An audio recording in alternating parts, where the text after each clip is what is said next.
Amid signs the housing industry is coming back, there's still trouble out there. Some say the banks are not playing fair. You live in one house all your life, and then they want to take that away from you. Vietnam vet Patrick White and his wife Bridget have lived in their home for 34 years. Tough financial times hit in 2008.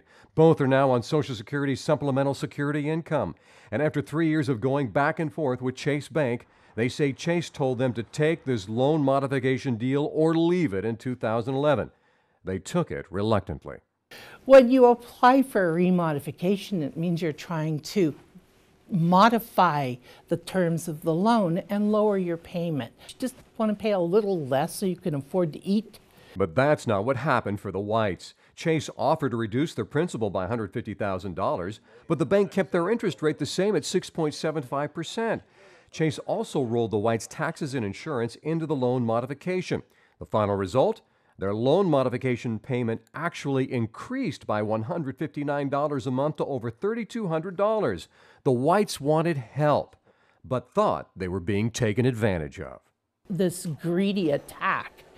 I feel like we were attacked by a pack of wolves. And help them. Central Coast real estate expert Ruben Dominguez said the problem is a systemic one. Banks don't follow any standard guidelines, which give them the license to take the upper hand in the loan modification process. He believes the Whites case could have been handled much better. The loan company, in really wanting to help the Whites,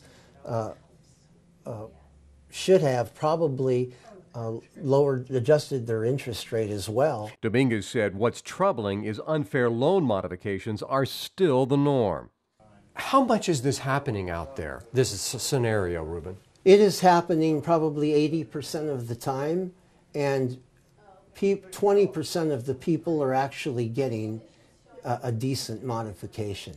Dominguez said common sense tells us that some borrowers shouldn't be worthy of a modification due to current debt on the property or a lack of ability to pay their current loan. But the Center for Investigative Action learned some banks keep unworthy borrowers in their homes at interest rates higher than the prevailing rate because the banks make more money on these loan modifications. Although the banks, I believe, are very much responsible for this situation, I think there are homeowners out there that bought properties that should have never been able to buy a property. So we came here to San Francisco to Wells Fargo, the largest mortgage lender in the land. We wanted to know who's worthy, who's unworthy for a loan modification, and why some of these loan mods are just taking way too long to complete. In Salinas. And so. Meet Miguel Bustos, Wells Fargo Northern California Regional Servicing Director for Loan Modifications. I don't think the bank is the bad guy.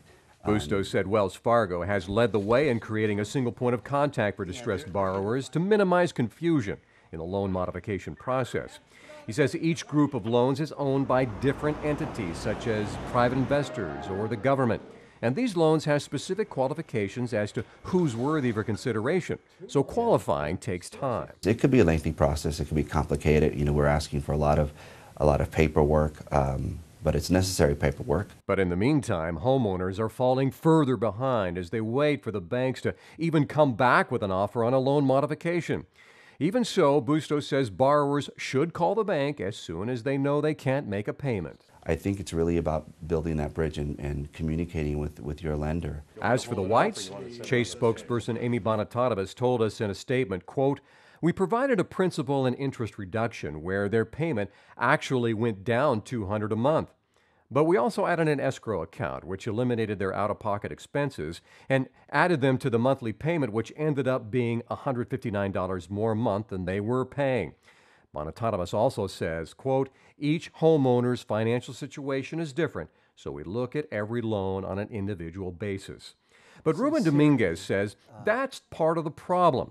There needs to be a streamlined approach to these modifications. They need to do something within 6 months, but they need to help the consumer during that process.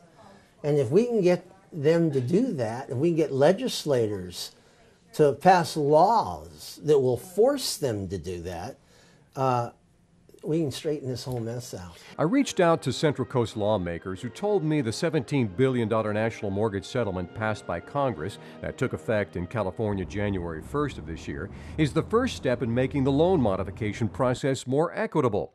It now forces banks to facilitate loan modifications with principal and interest rate reductions, short sales, single point of contact. Borrowers can appeal a loan modification denial, and plenty of notices to borrowers prior to default and foreclosure. Other than that, Central Coast lawmakers say no new legislative action is being taken. For Patrick and Bridget White, they just want what's fair. They get their money, we keep our house. That's what we would like. But I don't think that's going to happen. That is really tough to hear. And, you know, you think about this, the Whites, no one's a winner in any of this. Okay, with that said, the Whites, where are they right now with their current situation? Well, since we started this investigation, we have some good news to report. They were able to stay in their home, but in an unconventional way. They didn't get a loan modification. What happened was we put them in touch with Ruben Dominguez. Ruben helped them get an investor to short sell their home to the investor, which means you basically sell the home for less than they owe the bank. So the investor in turn will rent them back their house for $1,300 a month. So they were paying $3,200 a month. Now they're only paying $1,300 a month renting the place, but they get to stay in their home and everybody gets their money. All right. Good story, good updates. John, thanks so much.